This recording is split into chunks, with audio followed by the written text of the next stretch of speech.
Voilà.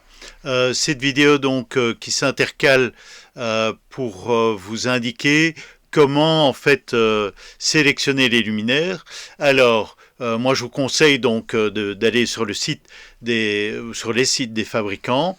Ici on est sur le site de Herco et donc en fait bon ce qui est intéressant sur le site de Herco, décidément voilà, c'est que vous avez ici Product Finder qui se rapproche un petit peu de ce qu'on cherche à faire, c'est-à-dire en fait de partir des photométries. D'accord. Alors vous avez le choix entre intérieur et extérieur dans le cadre de cet exercice-ci et même parfois autrement, même si les luminaires extérieurs coûtent plus cher, vous pouvez jouer avec les deux. Les rails et tout ça, vous les oubliez pour le moment. Voilà, et donc on va faire éclairage intérieur. Voilà. Alors, ici, vous avez des informations de montage. Non, vous oubliez ça. Voilà, et vous serez l'architecte, et donc vous ferez ça à l'envers. Voilà. Et vous sélectionnez ici ce que vous voulez.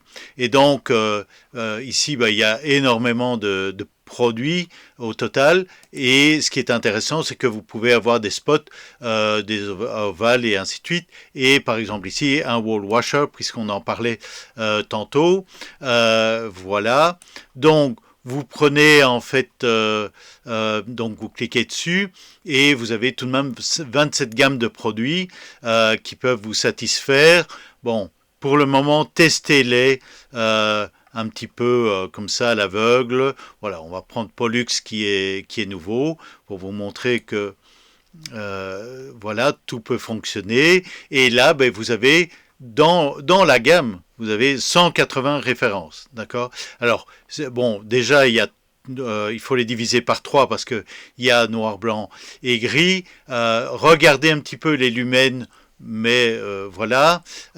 Et donc aussi donc les comment gérer éventuellement si c'est un éclairage froid ou plus chaud, d'accord.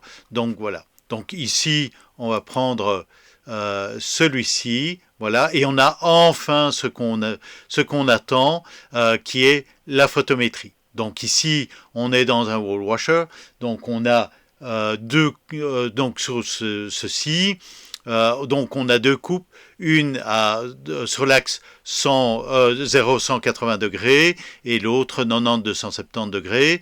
Voilà, et donc en fait ici, eh bien mon axe principal, c'est celui évidemment qui va aller vers le mur, l'autre est général en trétier, d'accord, donc voilà.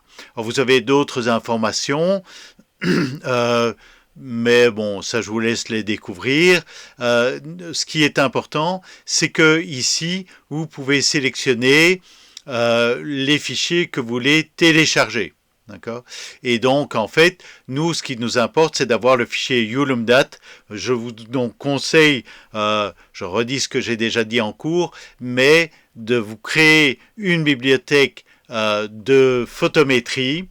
Donc voilà, d'où l'intérêt évidemment de Dialux Pro. Voilà. Alors, prenez-les en Ulumdat de préférence, parce qu'en Europe c'est comme ça. En Amérique du Nord et dans d'autres pays, c'est IES. La différence, en tout cas, bon, Dialux, lui, l'une ou l'autre, et vous aurez certains fabricants qui ne vous donneront que les informations en iOS, mais voilà. Et puis ensuite, donc, vous téléchargez le document. Une fois qu'il est téléchargé, eh bien, donc, vous allez le mettre dans un dossier particulier.